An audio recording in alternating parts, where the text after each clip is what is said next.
साथियों नमस्कार, मैं कौशल कुमार सिंह, प्रदेश मंत्री उत्तर प्रदेश प्राथमिक शिक्षा मित्र संघ। आज 15 अप्रैल 2022 के लिए आपके समक्ष उपस्थित हैं। प्रदेश में शिक्षा मित्रों के संदर्भ में जो भी समस्याएं हैं, जो भी घटनाक्रम आज चल रहा है, उसके संबंध में चर्चा प्रचर्चा के विषय को लेकर।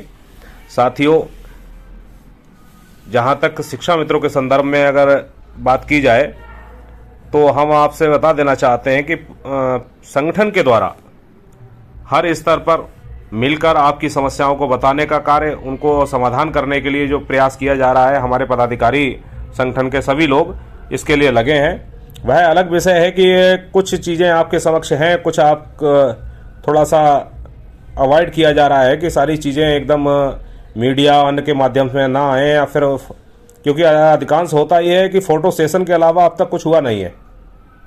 हम जो भी लोग गए फ़ोटो कराने के बाद उसका आउटपुट कुछ नहीं निकला। लेकिन आज की स्थितियाँ ऐसी नहीं है कि हमारे जो साथी हैं कितना परेशान हैं, ये सभी लोग जान रहे हैं। जो सक्षम है वह एक अलग है, लेकिन अधिकांश साथी, जिसमें का लगभग 90% हमारे शिक्षा मित्र ऐसे हैं जो घर की आर्थिक तंगी से जूझ रहे हैं। उनका किस तरह से उनका अपना व्यवस्था चल रही है, ये वही जानते हैं, या उनके आस पड़ोस के जो शिक्षा मित्र साथी हैं वह जान रहे हैं। इसलिए अब आप लोगों से सिर्फ एक ही अनुरोध ये रहेगा कि इस समय प्रदेश सरकार पर भरोसा बनाएं। और ये आप जान लीजिए, आज किसी भी जाति, किसी भी धर्म, किसी भी वर्ग का कोई ऐसा व्यक्ति नहीं है जो प्रदेश सरकार की योजनाओं से अछूता हो और उसका लाभ ना मिल रहा हो। तो आप ये भी जान लीजिए कि आने वाले निकट भविष्य में आपका भविष्य भी उज्जवल होगा।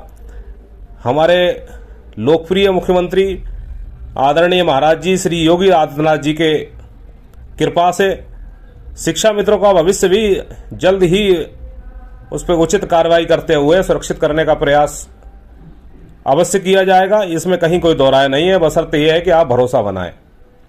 और जो लोग, चाहे वो पीएफ या कोई भी ऐसा कार्य हो, अगर वो कार्य कर रहे हैं हम उनकी सराहना करते हैं। लेकिन एक चीज आप सभी को समझनी होगी, कोर्ट और सरकार से सामंजस्य दोनों एक साथ नहीं चल सकते हैं। अगर आपको भरोसा कोर्ट पर है तो आप कोर्ट पे भरोसा कर लीजिए। और आप भली प्रकार जानते होंगे पिछले समय में जो भी लड़ाइयाँ लड़ी गई हैं कोर्ट के माध्यम से, आपको कितनी सफलता मिली है।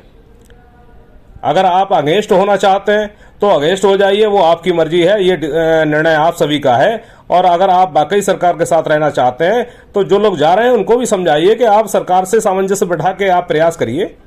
हम सभी उनके साथ में हैं, उनके कार्यों की सराहना करते हैं कि हाँ आपने आगे बढ़े हैं, आपने कार्य किया, जो भी कार्य कर रहे हैं। लेकिन कोर्ट में जाने के बाद किए कराए पे पानी मत फेर दीजिएगा।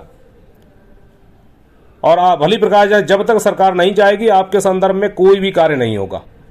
इसलिए आप स्पष्ट जान लीजिए, आपको माननीय मुख्यमंत्री जी पर भरोसा करना होगा। आदरणीय योगी जी, चाहे वो मजदूर से लेकर किसान तक, कोई ऐसा वर्ग नहीं है जिसको सरकार से संबंधित कोई लाभ ना हो रहा हो।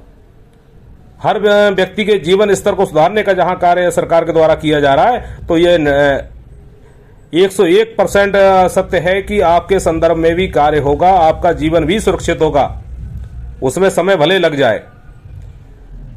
तो आप सबसे अनुरोध यही रहेगा, जो भी ऐसे व्यक्ति हैं उनको आप ही समझाएं। अगर समझाएंगे तो बहुत अच्छी बात है, अन्यथा अपने भविष्य के आप स्वयं मालिक हैं, इसमें हमें बहुत ज्यादा बताने की जरूरत नहीं है। संगठन के द्वारा जो प्रयास हो सकता है वो किया जा रहा है।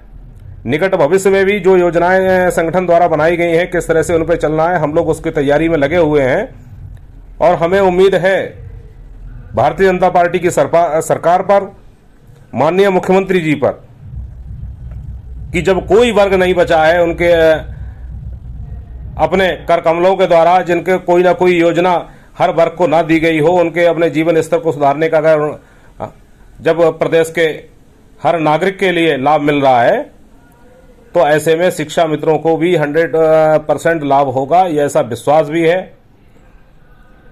और हम लोग अपने प्रयास में लगे हुए हैं। कुछ कंफ्यूजन है कहीं सरकार और शिक्षा मित्रों के बीच में, हमें लग रहा है वो भी जल्द दूर हो जाएगा। और कोई भी सरकार किसी भी कर्मचारी को माता पिता से कम नहीं है। तो सीधी सी बात यह है, आप भरोसा रखिए, ईश्वर पे भी आप भरोसा रख के ही आप मंदिर मस्जिद गुरुद्वारे में जाते हैं, तो सरकार पर भी भरोसा रखिए। इन्हीं शब्दों के साथ मैं अपनी बात समाप्त करना चाहूंगा। जय हिंद, जय भारत, जय शिक्षा मित्र।